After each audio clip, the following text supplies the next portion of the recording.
Como é que ele vai querer achar um culpado se ele é o principal culpado, né? Ele ontem personificou aquela história do frase dele mesmo, né? Quem tem medo de perder, perde a vontade de ganhar, uma coisa qualquer dessa daí, né? Mas foi exatamente o que ele fez. Ele entrou para jogar para o empate e foi massacrado.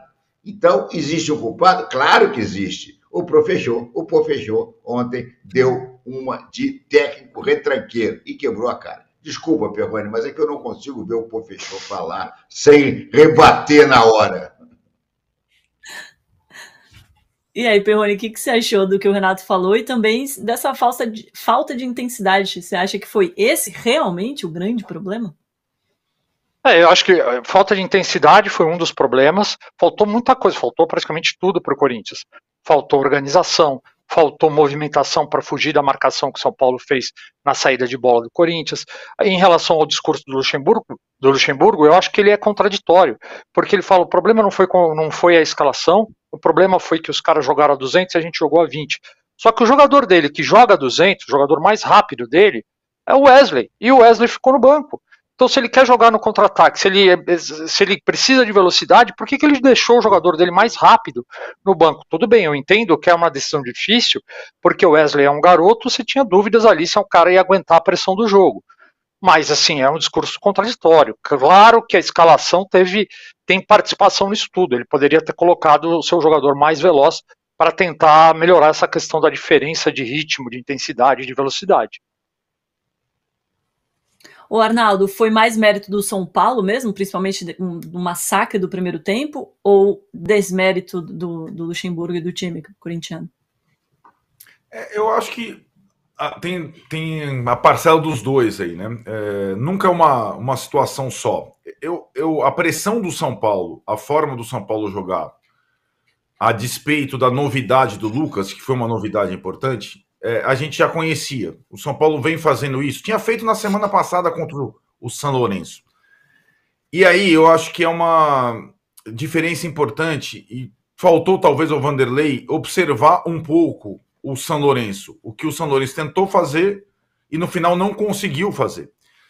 Qual que era a diferença do São Lourenço para o Corinthians? O São Lourenço é um time que se defendia melhor, a melhor defesa da Argentina, só se preocupava em se defender, jogava com uma linha de 5 atrás, né, sem dar espaço, mas não incomodava o São Paulo em nenhum momento quando tinha a bola. Então foi uma estratégia insuficiente. Quando eu vi a escalação do Corinthians, comparando com a do São Lourenço, eu imaginava que o Vanderlei fosse colocar a linha de 5 no Corinthians, que ele já atuou algumas vezes e que algumas vezes deu certo. Aí eu olhei a escalação do Corinthians, ela não era nem uma escalação defensiva, com maior proteção à zaga, e nem uma escalação, como disse o Perrone, rápida para puxar um contra-ataque. Ela ficou no meio termo. Era um time que tentou povoar o meio de campo, mas povoar o meio de campo todo atrás, né? Então, acho que a estratégia do Luxemburgo deu muito errado. Quando eu lembrei aqui, antes do programa, da final de 98, a Domi falou, o São Paulo não ganha o mata-mata em 2 jogos do Corinthians desde 2000, é verdade. E ganhou em 98 com algumas circunstâncias peculiares, né? O São Paulo tinha perdido o primeiro jogo por 2-1 do Corinthians e depois ganha o segundo jogo por 3-1 lá com a volta do Raí entre um jogo e outro. Então, sei lá, o Raí da vez é o Lucas, sim. Tem uma outra coincidência nessa história de 98 e essa história atual. O técnico do Corinthians era o Vanderlei Luxemburgo em 98 e é o Vanderlei Luxemburgo agora. E de um jogo para o outro, ele não trabalhou bem, tanto em 98 quanto agora. Eu acho que faltou uma maior compreensão, a pressão que o São Paulo fez, a intensidade a 200 por hora, com aquela torcida, com a recepção que tinha, era, no mínimo, previsível, né? Então, qual seria um antídoto para isso? Eu acho que ele não conseguiu achar, não conseguiu bolar, não conseguiu armar. E, na verdade, quando ele fala do segundo tempo, que o time só jogou o segundo tempo, na verdade, o time jogou a partir dos 30 minutos num abafa final, quando o Gil foi jogar de centroavante, naquela situação de bola para a área, vamos tentar. O Corinthians não foi.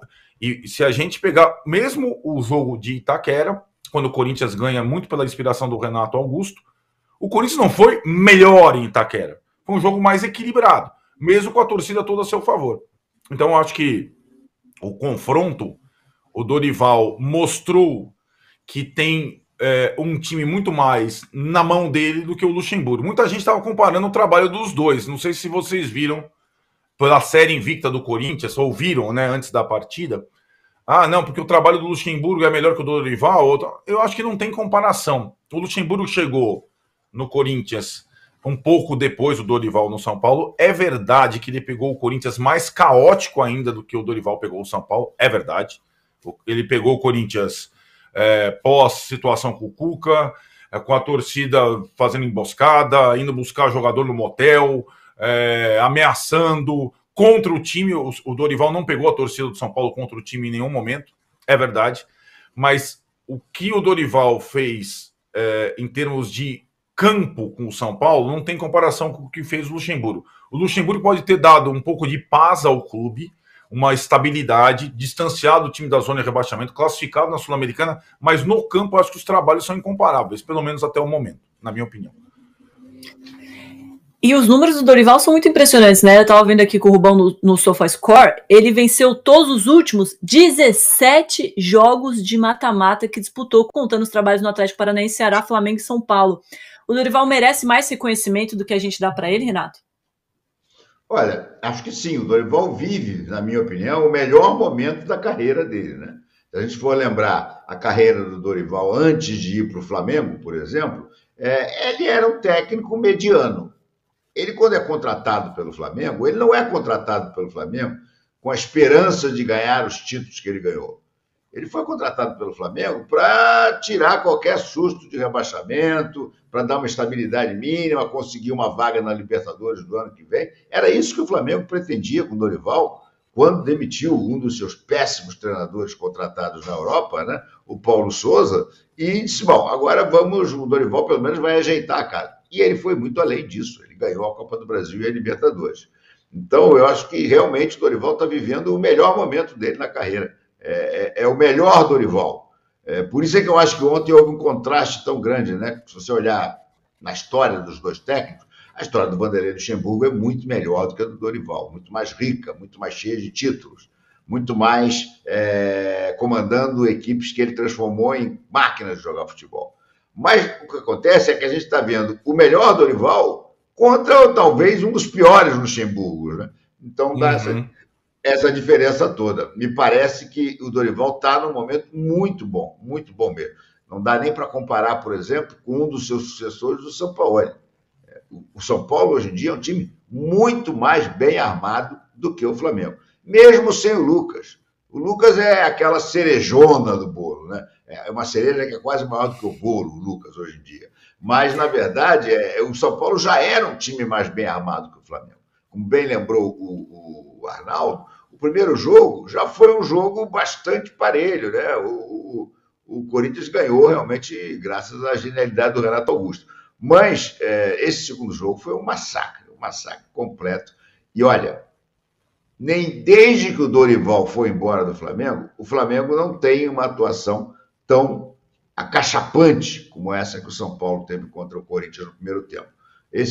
O São Paulo fez contra o Corinthians tudo que o Sampaoli prometeu e não cumpriu o que ia fazer com o Flamengo. Um time dominante, um time que está sempre com a posse da bola no ataque, massacrando. O São Paulo fez isso tudo ontem em 45 minutos. E o Sampaoli, em 33 ou 32 jogos, com 33 escalações diferentes, ainda não chegou nem perto.